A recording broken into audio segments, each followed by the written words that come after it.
quelle est notre identité? Vous savez, le Togo, c'est, comme diraient les Allemands, c'est leur nation pilote. Le chef de cette zone, c'était donc le Avéton. C'est un roi que l'on ne voit pas, qui ne sort pas de sa forêt. C'est une incantation.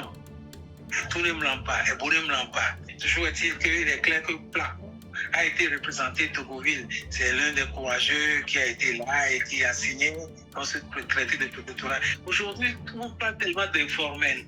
L'informel n'est que ce que j'appellerais la résilience en termes modernes aujourd'hui, c'est-à-dire ce que nous avions toujours fait et qui est resté malgré la colonisation, malgré la volonté de fiscalisation donc, des activités. Je crois que l'échec de la CEDEAO, c'est essentiellement cela. La CEDEAO devait pouvoir construire un espace intégré pour recomposer les régions qui sont complémentaires. Nos populations savent qu'il y a des frontières, mais ils continuent, au-delà donc de ces impositions d'être cassés des frontières, continuer leur vie normale. Pour que la chefferie fonctionne, il faut des ressources. C'est quelles ressources il va fonctionner? Il n'a pas droit à la fiscalité comme par le passé. La fiscalité dépend de l'État central. Oui. Alors, ces chefs, qu'est-ce qu'ils peuvent faire? Si le parti unique tend vers une volonté de progrès social, plus personne ne s'opposera. Même s'il y a un parti unique, moi je suis de ceux qui disent oui pour le parti unique, mais un parti unique ouvert avec un peuple insoumis qui connaît ses droits, ses devoirs et qui a accès à une bonne répartition des ressources. Qu'est-ce que vous pouvez dire à une audience de jeunes qui est supposée être la relève, mais qui a le sentiment que son futur est un peu accaparé? Il faut qu'ils s'instruisent.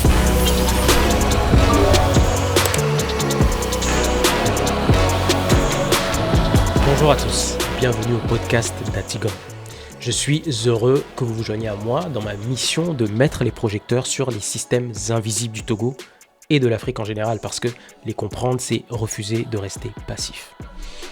Pour m'accompagner aujourd'hui, je reçois le professeur Michel Mboueke Adovi-Gwe Akwe, qui est historien, professeur à l'université de Lomé, dont le travail interroge la façon dont les récits, les sources et les héritages fabriquent notre compréhension du pays. Avec lui, on va explorer l'histoire du Togo et regarder comment certains événements et choix du passé continuent d'agir en silence dans nos institutions, nos imaginaires et notre quotidien. Et pour commencer, on part d'une question qui fait couler beaucoup d'encre. L'existence ou non de Mlapa III. Pourquoi les gens devraient accorder un peu de temps pour écouter ce qu'on a à dire aujourd'hui par rapport à cette histoire-là? Vous savez, le Togo, c'est, comme diraient les Allemands, c'est leur nation pilote. Togo, nation pilote parce que pour beaucoup de questions, ils sont venus dans la colonisation, disons, un peu par à coup, parce que les Allemands ne devaient pas coloniser. C'est en vue donc d'organiser la conférence de Berlin pour lancer les bases de l'occupation effective de l'Interland, qu'ils ont envoyé rapidement des explorateurs, dont Nachtigal, pour conquérir des espaces. Et c'est accidentellement qu'ils sont arrivés au Togo parce qu'il y a eu un incident sur la côte et la Movie a emporté donc des Togolais, notamment les Wilson, des notables de Lawson. Et donc quand ils sont revenus, et ils ont voulu signer un accord, mais avec qui signer l'accord? Ils n'ont pas pu le faire à Ného. Donc, ils sont descendus vers Baguida et c'est là où ils ont rencontré les notabilités de cette zone.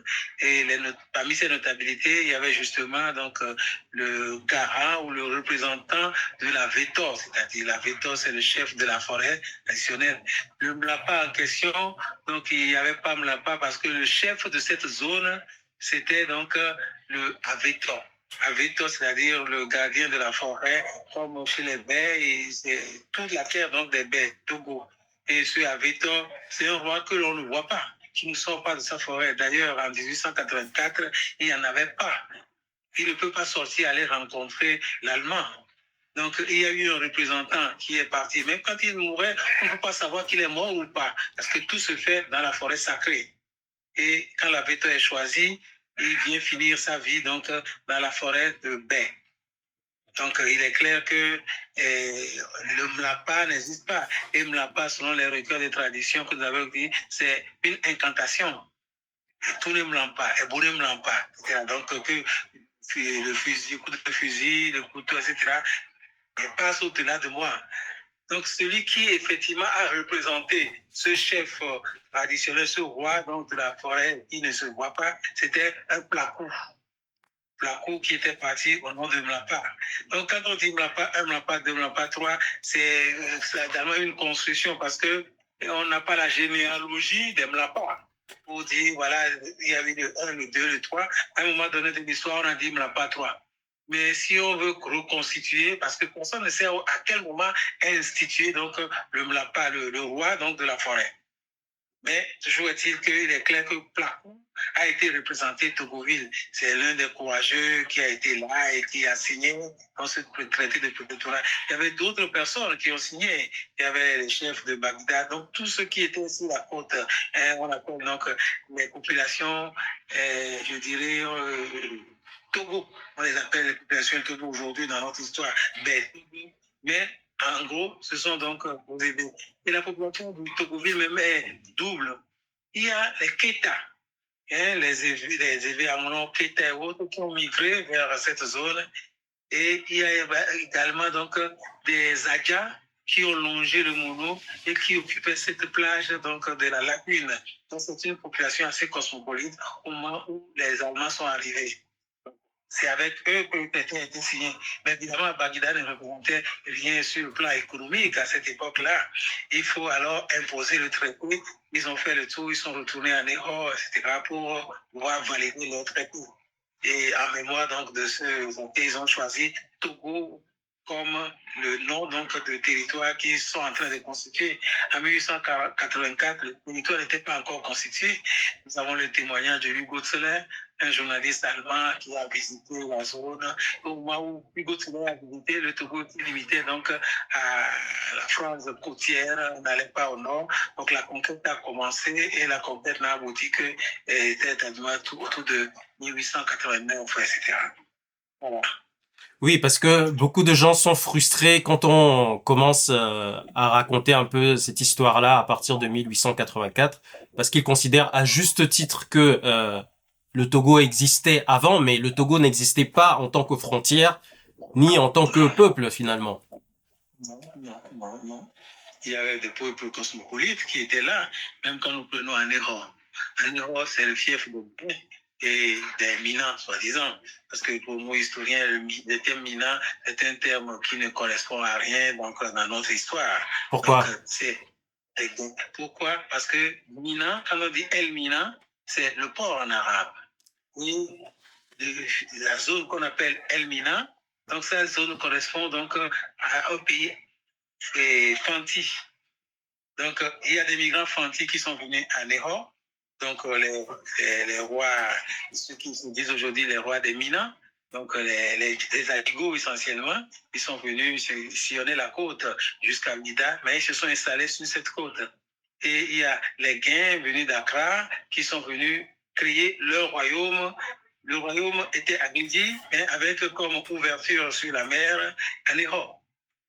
Donc, qui était alors Ploavifor. Et Aného, évidemment, était habité par des populations dont le royaume se situait à Agbanaké, avec comme ville aujourd'hui Grand Popo. Mais Agbanaké se trouve au Togo et Grand Popo se trouve au Bénin. Il y a une branche, une rivière qui sépare les deux. Donc, c'est le même peuple de part et d'autre. Ils se disent togolais ou béninois selon le cas. Donc, mais c'est le même peuple.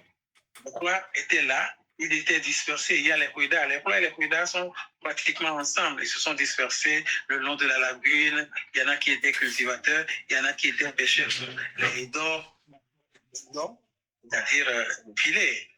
Et il y en a un peu partout donc, sur la côte. Il y en a à Baloubé, il y en a plus loin à Togoville. Donc, ce sont des gens qui sont là, mélangés aux Keta qui sont là, parce qu'il y a plusieurs villages Keta. Quand on dit Keta, ce sont des Anglos venus donc, de l'autre côté, tous étant donc évés, mais qui sont dispersés à la suite donc, du 16e, 17e, la dispersion qui a créé les villages évés. Si nous revenons à notre sujet, donc le Togo, la création Togo, donc c'est l'incident de parcours qui a créé Togo. Et le Togo, c'est pour justifier l'action que l'Allemagne peut faire. l'Allemagne n'a pas de colonie, donc voulait arbitrer les questions donc coloniales. Et vous savez que l'Allemagne est l'un des pays européens à connaître le take-off plus tardivement. L'Angleterre, le take-off a eu en Angleterre, ensuite en France, mais l'Allemagne, c'est autour de 1890 que l'industrialisation va effectivement commencer. Donc, il n'avait pas réellement d'action coloniale. Et la colonie, c'est à la fois pour le marché et à la fois pour les ressources. Parce que nous étions donc avec la fin de l'esclavage, l'indépendance de l'Amérique, il faut trouver une nouvelle motivation. Cette nouvelle motivation, c'est les produits oléagineux notamment. Or, la côte du Togo, la côte du Bénin, produit donc de l'huile de palme. Et donc, on a besoin pour faire le savon de Marseille, mais voilà pour presser les machines. Donc, c'est comme ça que cette côte a été prisée et on a cherché à s'installer. Vous avez fait référence tout à l'heure à un incident particulier sur cette côte. De quoi s'agissait-il exactement? Il y avait un conflit entre les oligarques de la côte et les Allemands passaient fortuitement. On leur a fait appel parce qu'au fond, les Anglais étaient déjà installés en Gold Coast. Déjà en 1874, ils dominaient la Gold Coast et ils progressaient vers l'Est. Les Anglais étaient également au Nigeria, dans les zones, donc, ils venaient pratiquement jusqu'à Badagry. Et là, le côté vide était occupé un peu également par des anglophiles, parce que les Lawson ont eu une histoire particulière avec les bateaux anglais et ils sont anglophiles. Et l'autre oligarque, ce sont les Adigo. Les Adigo se sont fait donc francophiles parce que les Français se sont installés à Porto Seguro, notamment la maison Fabre et Régis. Et donc les Anglais voulaient la protection donc des Allemands contre l'occupation française. C'est ainsi que les Allemands sont venus en protecteur. Et c'est comme ça que finalement les Anglais, après plusieurs accords, ont laissé cet espace aux Allemands. C'était opportuniste. Et le conflit, c'est que les représentants des Lawson, c'était Gomez et c'était Wilson, ils ont été emportés donc, dans le bateau pour régler le conflit. Et c'est après qu'on les a ramenés sur la côte quand la convention a été signée, soi-disant traité de protectorat. Ce n'est pas un traité pour colonie, mais un traité pour protéger donc, les oligarques de la côte. Donc je dirais que c'est un incident. Ils ne sont pas partis pour créer une colonie, mais la colonie va progressivement être construite pour arriver à la situation que nous avons. Ces fameux traités avec quelle valeur qui permettait d'être accepté de toute partie, en fait, finalement? Vous savez, pour que le traité ait de la valeur, il faut aller voir des chefs, faire signer aux chefs et mettre les drapeaux. Et au fond, les Allemands ne voulaient pas que le Togo comme il est aujourd'hui, l'espace qu'ils désiraient, c'est un espace pour pouvoir entrer dans les terres. Et notamment, c'est la Volta. L'espace de la Volta pour remonter à l'intérieur. Mais finalement, ils n'ont pas pu avoir toute la zone de la Volta parce que les Anglais ont déjà progressé jusqu'en Keta, jusqu'en Dafiaon et même à Plao. Donc, ils ne pouvaient pas. Donc, ils se sont contentés d'une frange de la côte et ils sont entrés à l'intérieur jusqu'au Mono, jusqu'à la Volta d'un certain espace, notamment les zones de Pando, de Ro, etc., qui étaient dans le Togo allemand. Donc, là, et même leur projet de chemin de fer devait passer par là pour aller jusqu'à Mango. C'était ça le Togo utile pour eux. Mm-hmm. Parce qu'ils veulent exploiter les ressources. Ils ne veulent pas non plus entrer en conflit avec les Anglais qui étaient donc déjà là dans la zone depuis longtemps. Donc, c'est un conflit interne pour l'occupation du Hinterland. C'est vrai, l'Allemagne a décidé à organiser cette conférence. Cette conférence n'a pas partagé l'Afrique, mais a posé les conditions de l'intégration dans l'Hinterland pour que l'occupation soit faite. Et c'est comme ça que tous couchent au clocher, on va voir les chefs à gauche, à droite. Et parfois, il y a des conflits entre eux. Le conflit le plus célèbre, c'est le conflit avec l'Éthiopie, avec la guerre d'Adonis, parce que les Anglais allaient rencontrer. Mais disons qu'en gros, pour le Togo, il y a les Anglais et il y a d'un côté donc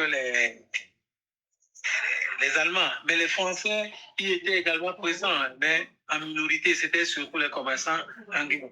Et les Allemands y étaient surtout avec la maison, deux maisons. Il y a le Bremen, comment ils appellent ça?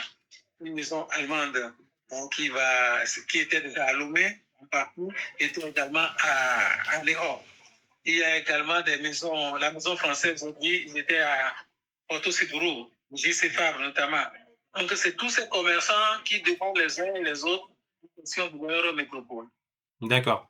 Est-ce que vous êtes d'accord quand on dit que finalement le Togo a été sa forme particulière en fait finalement a été imposée du fait de cette opportunité qu'était le port finalement.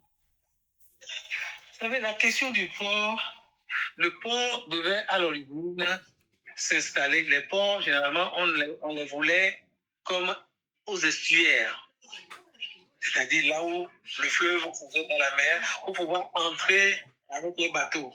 Donc, la question du port au Togo a été une question très discutée parce que les Français estiment que le Togo est petit. On n'a pas besoin d'un port. Mais avec cet espace, comme dans la colonie donc, du Dahomey, le port du Dahomey pour servir pour le Togo. D'ailleurs, le commerce qui se faisait par le WAF, construit par les Allemands, donc pour eux, ce WAF était suffisant pour le petit commerce du Togo. On n'a pas pensé que le Togo peut prendre de l'ampleur, etc. Donc, les études qui ont été faites, il y a notamment un article de Colonna Simera qui a été publié en 1958 sur la question du port au Togo. Il dit non, le Togo est trop petit, n'a pas besoin de port. Ça, va nous souligner aux visionnaires avec d'autres, on dit ah non, il leur faut un port. Et une oligarchie commerçante de Lomé. Parce que quand on voit Lomé, Lomé a deux constructions, deux fondations. Il y a le Lomé des baies et il y a le Lomé des commerçants. Et les commerçants anglo qui sont venus sur la côte et qui voulaient également, qui déjà connaissaient le commerce à Dénou, comme le commerce à Kassiango, etc. Et qui voulaient le commerce. Et d'ailleurs, les titres fonciers, la plupart des titres fonciers, donc sur la côte là-bas, au niveau du grand marché, où se situait le port de l'époque, c'est-à-dire le WAF, c'est surtout pour les Anglo. Donc, Togo n'était pas prédisposé pour les Français à avoir un port. Et longtemps, l'Assemblée représentative du Togo a demandé un port, a demandé un lycée, etc., a demandé un hôpital. Parce que même l'hôpital de Togo a fait un grand enjeu. Ça a été refusé dans le cadre de financement FIDES. Et c'est une lutte acharnée pour qu'on puisse obtenir l'hôpital, qu'on puisse obtenir le lycée. Mais le port a été refusé carrément. C'est d'ailleurs ce pourquoi, dès son indépendance, Olympio a cherché une alliance avec les Allemands. Et en 1961, il a signé l'accord de financement pour le port de Lomé. Et ce port, les études ont été faites par la maison allemande Baclay. Et ils ont proposé plutôt un port en eau profonde. Or, les autres ports ne font pas des ports en eau profonde. Et l'évolution technologique avec le volume des bateaux, etc., a joué pour le Togo, qui a permis donc d'étendre le Togo et d'en faire donc un port en eau profonde capable d'accueillir des bateaux de grande portée avec les conteneurs. C'est ça qui donne aujourd'hui cette importance au port de Lomé par rapport aux enclavés qui bénéficient effectivement donc de ce port, qui est devenu un poumon essentiel de l'économie togolaise, mais qui joue également dans la diplomatie togolaise, une diplomatie qui va et vient et qui permet au Togo, soi-disant proche de l'AES pour ses affaires économiques, tantôt proche de la Russie, tantôt proche de l'Occident. Donc, on ne sait pas quel rôle diplomatique joue le Togo effectivement dans ce jeu. Pas très clair, hein, ouais, bon.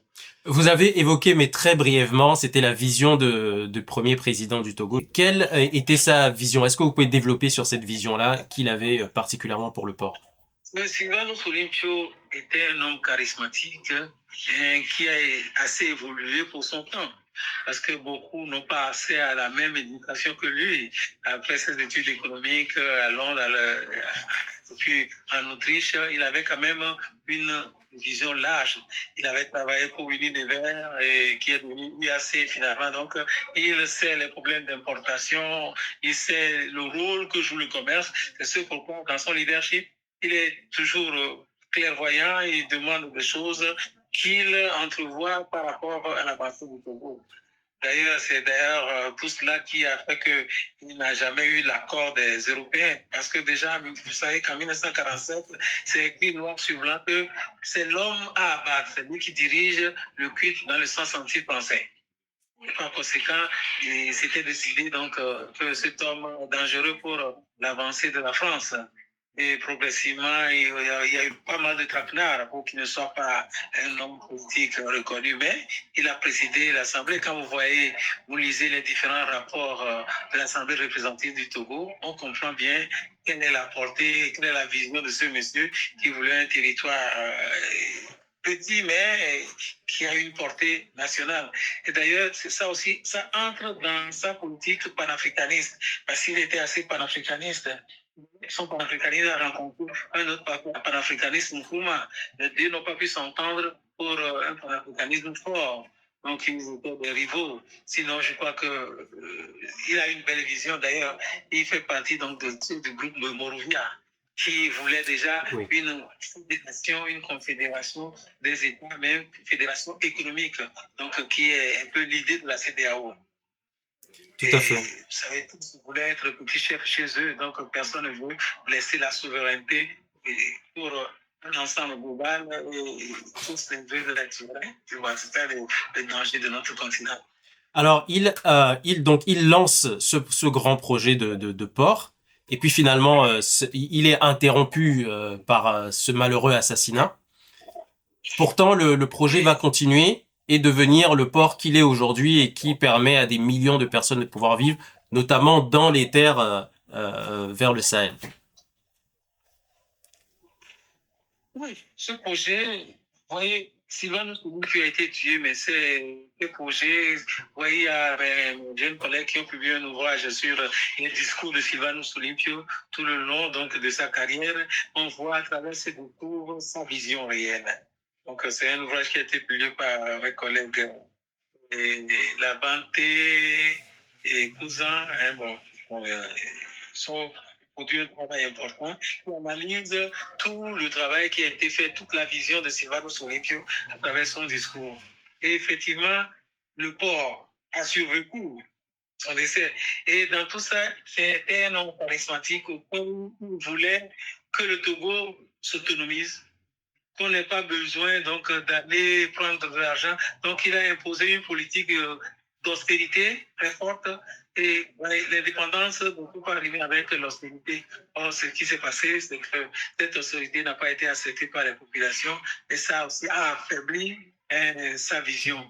Mais les grands projets sont restés, les Allemands sont restés et c'est en 67, 68 que les travaux ont effectivement démarré, mais c'est après lui. Évidemment, ceux qui ont suivi, même si on l'a éliminé physiquement, n'ont pas enterré tous ces projets. Et ce projet de port a pris corps progressivement pour devenir le port autonome de Lomé. Et ce port a de l'importance vis-à-vis donc, de ses voisins, et de Tema, Accra, et puis de voisins de Cotonou. Mais nous avons également un aspect important, c'est au niveau de l'intérieur. L'Afrique occidentale a cette particularité. Il n'y a pas trop de marécages qui empêchent d'aller à l'intérieur. Et la route nationale togolaise n'a pas quelques difficultés au niveau donc, du pays, au-delà du pays thème. Donc, la route va c'est bien et ça facilite donc le transit à travers le Togo. La politique qui a été menée plus tard a permis donc d'avoir des relations de bon voisinage avec les voisins du Nord, Sahel. C'est ça. Aujourd'hui, vous voyez, toutes les villes côtières, que ce soit Cotonou, Lomé ou Accra, il y a une forte migration. Vous qui êtes dans la diaspora, vous pensez qu'il y a beaucoup dans la diaspora, mais la diaspora africaine en Afrique est plus importante que la diaspora en Europe. Ça, on ne le voit pas.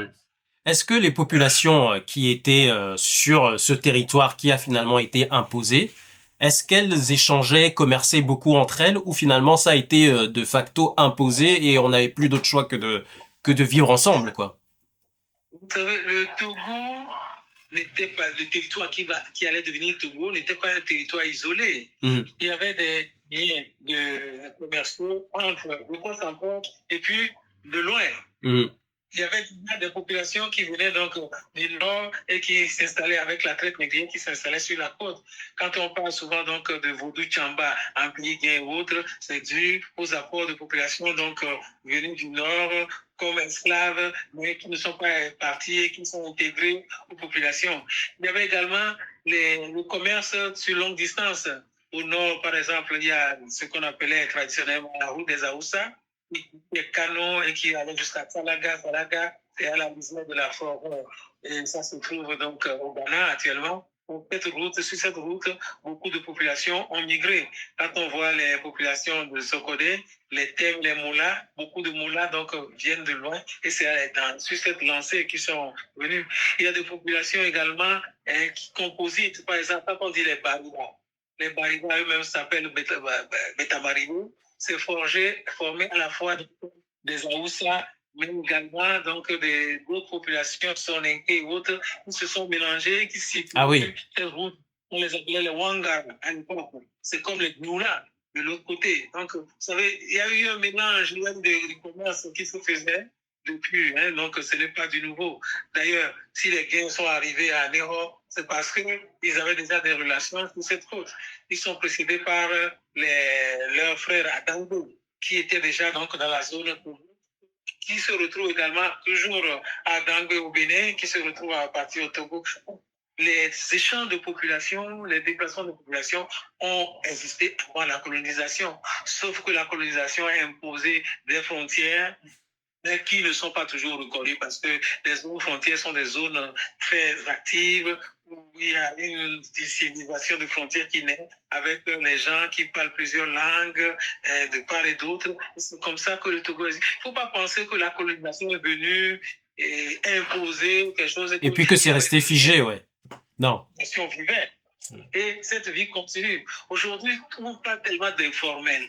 L'informel n'est que ce que j'appellerais la résilience en termes modernes aujourd'hui, c'est-à-dire ce que nous avions toujours fait et qui est resté malgré la colonisation, malgré la volonté de fiscalisation donc, des activités. Mais ces activités informelles existent. Vous savez, il y a même le commerce. Nos grands-parents ou nos parents vont au marché à l'intérieur. Les marchés ruraux, Vaughan, Rontier, etc. On quitte Lomé, on quitte Anéro pour aller vendre des poissons ici. Les échanges ont existé, les échanges ont continué avec la colonisation, mais les entraves ont été introduites par la colonisation. N'empêche qu'au-delà de la colonisation et des pressions, les populations continuent de vivre. Qu'est-ce que vous pensez du débat qu'il y a comme quoi, oui, il y a une partie du Togo qui est dans le Bénin, il faudrait qu'un jour on le récupère, qu'il y ait une partie du Bénin qui est dans le Togo, il faudrait qu'on le récupère, ou du Ghana, etc. Finalement, est-ce que c'est pas plus clivant qu'autre chose? Je crois que l'échec de la CEDEAO, c'est essentiellement cela. La CEDEAO devait pouvoir construire un espace intégré pour recomposer les régions qui sont complémentaires.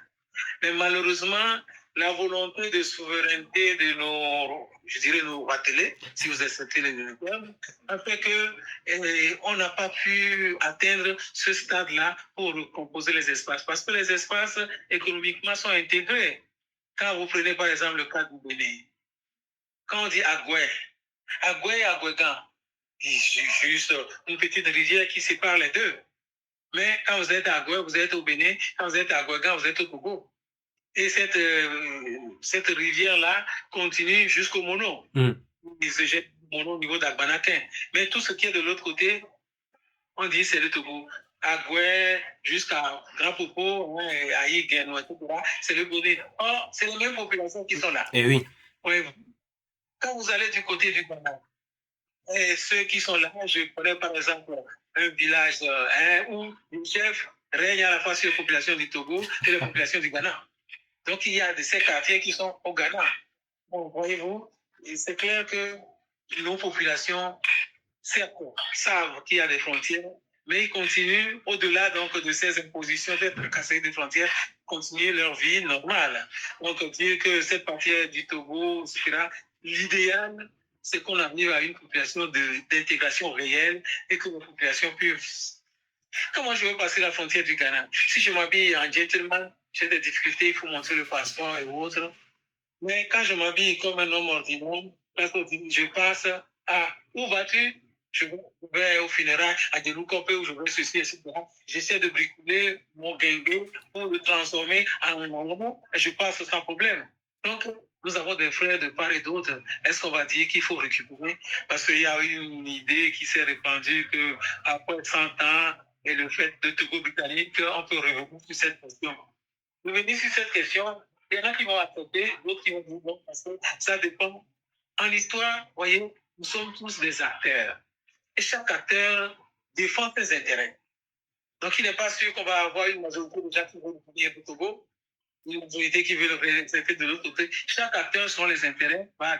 Alors, faut-il jouer sur cela ou bien jouer sur un tableau plus large d'une vraie intégration qui va répartir les zones et voir comment les populations peuvent tirer le meilleur de leur espace pour... Absolument. J'ai regardé sur Internet et notamment sur Facebook. Je reviens juste, je fais un saut en arrière rapidement. Il y a un Mlapa 4.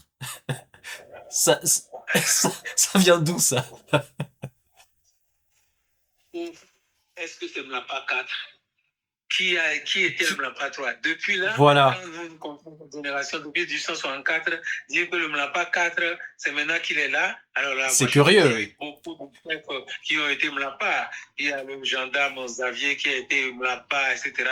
Et donc, il y a eu une discussion autour même de Mlapa au niveau de Togoville. Et ça, c'est propre à toutes nos chefferies. Vous savez, les chefferies, ce sont des institutions qui vivent, mais n'ont pas atteint le niveau donc d'organisation de l'État pour s'imposer à tous. Donc il y a des niveaux des chefs et de temps en temps des conflits nets.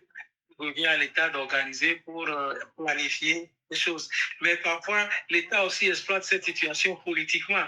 Parce que les politiques, ils font de tels clans de leurs partisans et ils enveniment les conflits. Ces conflits peuvent être ratissés parce que l'essentiel, c'est pour travailler bien-être des populations. Est-ce que le mode de gouvernance actuel, moderne, est en contradiction avec ce qui était avant et ce qui peut-être existe mais qu'on ne voit pas, on ne parle pas au jour le jour? Oui, il y a une contradiction nette. Vous savez, nous avons une dualité de système de gouvernance. À la fois, l'État moderne, si nous mettons entre guillemets cet État moderne que nous avons hérité de la colonisation, c'est un État central jacobin, comme le système français, où le pouvoir est centralisé. Mais aujourd'hui, on se dit qu'on est entré dans la décentralisation. Mais cette décentralisation pose plus de problèmes qu'il n'en résout. Parce qu'en fin de compte, comment d'abord dessiner les territoires? On n'a pas dessiné les territoires en envoyant les populations. Vous voyez, Lomé, par exemple. Lomé a deux chefferies traditionnelles. Les deux, on les appelle chefs traditionnels de Lomé. Il y a celui de Bé et celui d'Amoutibé. Qui est le vrai chef? Or, il y a l'un qui dépend de l'autre, qui dérive de l'autre. Nous avons l'autre chefferie, les Plaou. Les Plaou avec le chef Djordé et autres. Mais il y a également les Plaou avec Sémékonon à Tito Gomé. Donc, selon l'importance des chefs et leur acquaintance avec le pouvoir politique ou les partis politiques, donc il y a des choses qui clochent. Je crois qu'il y a lieu de regarder les choses de plus près. Moi, j'ai fait l'expérience de la chefferie traditionnelle à Néron parce que et après ma retraite, etc., j'ai été donc un peu notable dans un quartier à Léron, le quartier de Bélou, on l'appelle. Mais on fut un petit village intégré à Léron. Donc, nous estimons que nous avons donc un pouvoir politique, mais le pouvoir politique actuel nous a cassé, on est devenu quartier d'Anéron. Et ce quartier d'Anéron, nous sommes discutés par les deux grandes chefferies reconnues par l'administration. Il y a le canton de Lola-Ménéloson et le canton donc, des Adjigos. Donc, les deux qui n'ont apparemment pas de territoire. Mais c'est eux qui sont reconnus par l'administration, ce qui constitue une aberration, également. Alors, quand moi, chef, j'étais un régent, donc nous, je réclame un certain nombre de choses. On dit non, non, non, il faut soit aller sur les leçons ou bien aller sur les activités. Mais non, historiquement, on dépend d'aucun groupe.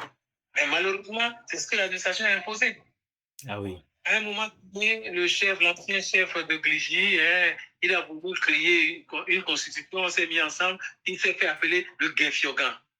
Et les autres qui émanent donc du pays Guin, ils sont des Guinfios.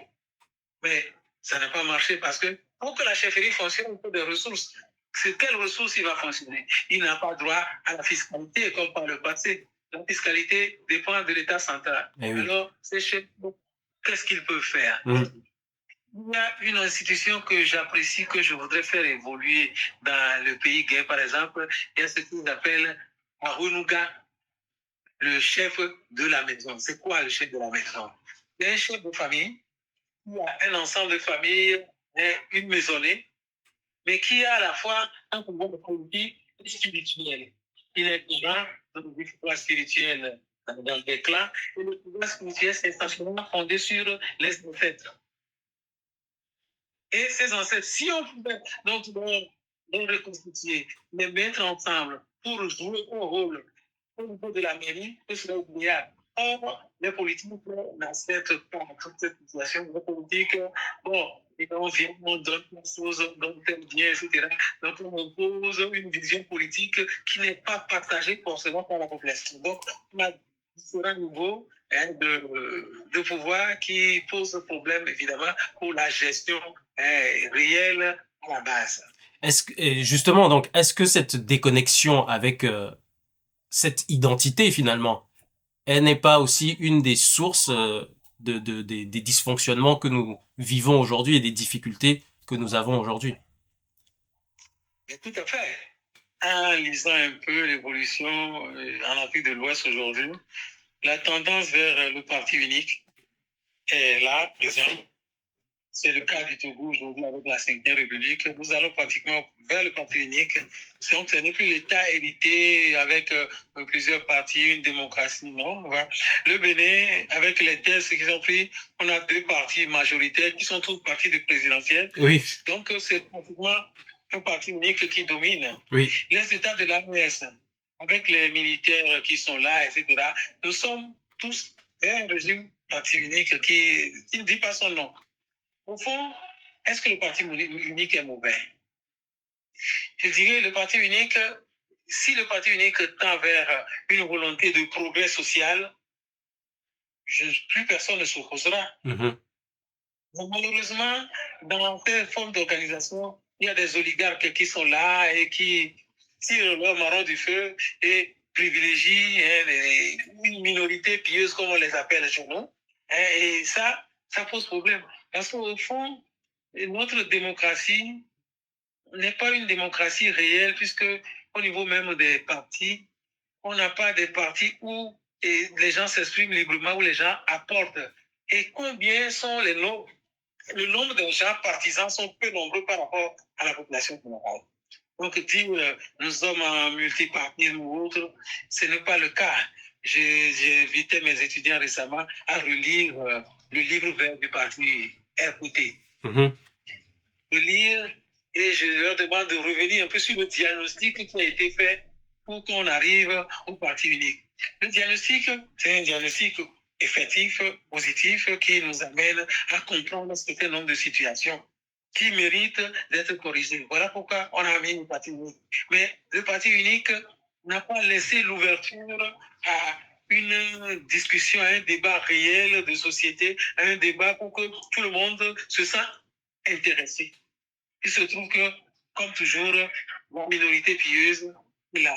Et ça, c'est aussi dû à un système éducatif défaillant qui ne permet pas à une majorité de comprendre les problèmes politiques, les problèmes réels qui nous interpellent tous les jours. Et là, on dit, ça ne me concerne pas. Et une minorité courageuse prend le pouvoir, ils font ce qu'ils veulent et ils prennent toutes les richesses. Donc, même s'il y a un parti unique, moi, je suis de ceux qui disent oui pour le parti unique, mais un parti unique ouvert avec un peuple insoumis qui connaît ses droits, ses devoirs et qui a accès à une bonne répartition des ressources. pour que nous soyons plus forts face à l'Occident. Parce que là, la guerre qui se pose aujourd'hui, nous sommes en guerre. Et cette guerre, c'est la guerre de prédominance au niveau donc des différentes parties de la région. Hier, c'était l'Occident. Aujourd'hui, l'Occident a en déliquescence. Il y a d'autres puissances qui sont à la guerre. Oui. Et les puissances autres, ce ne sont pas des philanthropes. Non. Mais aussi, marrons du feu. Comment nous pouvons nous organiser mieux, être des États forts, capables de promouvoir le développement interne, de promouvoir l'accès aux richesses, une meilleure répartition et que nous puissions donner l'opportunité aux pays, aux habitants de nos pays à évoluer, à créer, à mettre en place un système susceptible de nous permettre de rivaliser avec les autres puissances mondiales. On peut voir le fait dans l'espace qui sont le nombre de nos petits États. Il faut une intégration qui doit permettre de diversité ethnique et autres, et doit construire une identité africaine susceptible de nous permettre de fonder les bases d'un développement. Professeur, merci beaucoup. Une question, je vais pas trop vous retenir. Étant historien, votre connaissance de l'histoire, je pense, vous arme mieux que le commun des mortels sur une vision de l'avenir. À votre avis, vers quoi est-ce que nous, au Togo, on se dirige là concrètement? Vers quoi on se dirige? Question difficile. Hein? Actuellement, je dis que nous sommes dans l'impasse. À mon avis, nous sommes dans l'impasse. Vers quoi on se dirige? On se dirige vers l'impasse. Il y a lieu donc de remettre le pendule à l'heure et de faire une recomposition en intégrant tous les citoyens, en discutant effectivement des bases réelles pour un développement intégré. J'insiste sur ce concept d'intégrer parce que on ne peut pas faire le développement en mettant une majorité dans la rue. Il faut pouvoir aller. Mais il est clair que nous sommes dans les penses. La 5e République telle qu'on nous l'a vantée, etc., ce n'est pas le réel. Je suis de ceux qui, dès le départ universitaire, ont dit non à ce système-là parce que ça n'intègre pas général. C'est fait pour renforcer un système. Et ce système, si on continue de le renforcer, ça risque de nous conduire au fond de l'abîme parce que gouverner sans développer, c'est un vice. Absolument. Je pense qu'on a couvert à peu près toutes les questions que je voulais vous poser. Aujourd'hui, quel est votre ressenti et qu'est-ce que vous pouvez dire à une audience de jeunes qui est supposée être la relève, mais qui a le sentiment que son futur est un peu accaparé? Il faut qu'ils s'instruisent. S'instruire, ça ne veut pas dire aller à l'école prendre un diplôme. S'instruire, ça veut dire s'ouvrir au monde. Parce que nous sommes aujourd'hui dans un monde où on ne peut pas penser qu'en étudiant seulement l'Afrique, on va conquérir le monde. Non. Il faut également étudier les autres espaces, savoir qu'est-ce qui se passe de l'autre côté. Les géopolitique nous impose une culture générale importante, mais également une culture de spécialité. Il faut l'entrepreneuriat. Je parlais tout à l'heure à mes enfants. Parce que après ma retraite, je continue d'exercer en tant que promoteur d'école privée. Je suis toujours contre l'école privée, mais je crois que c'est le salut aujourd'hui parce que l'école publique pose toujours problème. L'État n'arrive pas réellement. Donc, il faut intégrer cette école dans la nature, intégrer cette école pour permettre aux jeunes de penser togolais, de penser africain, et de voir de quelle manière nous pouvons nous positionner. Parce que la géopolitique, la connaissance de la géopolitique est très importante. Et là, on ne s'en sortira pas seul. Il faut donc une éducation mieux et structurée. Mais là, c'est un défi. Et pour aller vers ce défi, il y a une révolution. Et la révolution, elle sera d'abord culturelle. Nous sommes, je crois. Moi, j'ai espoir. Je ne suis pas pessimiste. J'ai espoir que les choses changent petit à petit. Que d'un moment à l'autre, nous allons nous en sortir par rapport aux oligarques qui continuent d'enfoncer le trou et de se faire le maître du jeu. Qu'entendez-vous concrètement par révolution culturelle? La révolution culturelle, c'est d'abord nos comportements, une connaissance de notre histoire, une connaissance de notre parcours, et à partir de là, on change la mentalité. à travers même ce que nous mangeons, à travers ce que nous portons. Quand on a dit de façon d'enfants au Bénin et en Haute-Volta, tout le monde a crié. Mais si vous imaginez tout ce qui se passe, nous sommes grands producteurs de coton. Nous pouvons produire localement le coton tissé à notre manière et porté. Quand je vois l'uniforme que portent les enfants à la rentrée, tout ce qui se fait, si on peut voir des uniformes comme ça, c'est bien. Au niveau des fournitures, d'école et autres, nous avons des imprimeries capables de produire.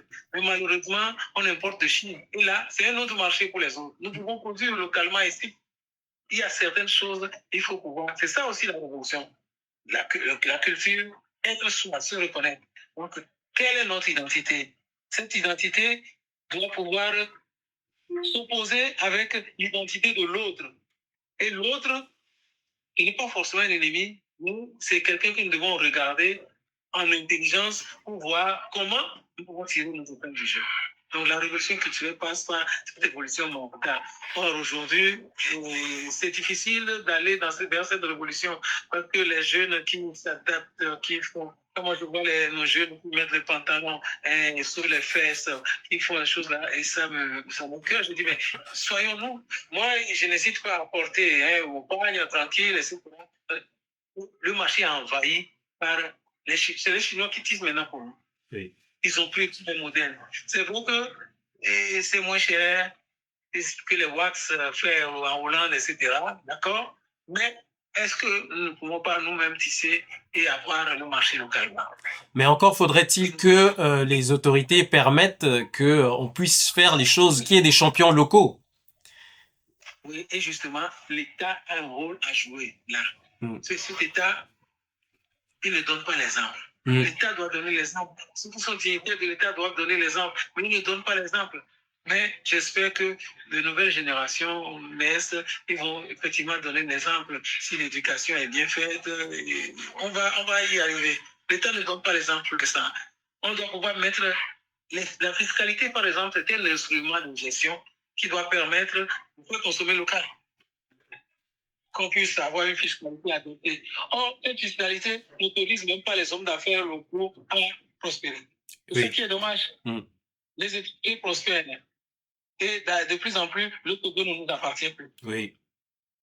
Le Togo appartient à ceux qui viennent et qui osent. Et notre administration même favorise qu'on dépouille les autochtones au détriment des étrangers. Évidemment, pour aujourd'hui, les étrangers, il y a des Africains du Niger, du Mali et autres, je les accepte. Mais les étrangers pakistanais et autres qui ont cette facilité, ça pose problème. Ça pose problème. Quand on voit le fonctionnement de notre corps, tout ce qu'ils font comme activité et comment la justice favorise, la fiscalité les favorise, alors là, il y a à réfléchir. Je pense que s'ils auront réellement un État capable de protéger ces citoyens, de les éduquer, nous pouvons nous en sortir et nous positionner. Est-ce que c'est faisable en l'état actuel de ceux qui nous gouvernent? Malheureusement, non. Malheureusement, non. Ils essaient. Je ne veux pas les condamner. Ils essayent. Mais je crois qu'on peut mieux faire. Merci beaucoup, professeur. Merci infiniment pour le temps que vous nous avez accordé.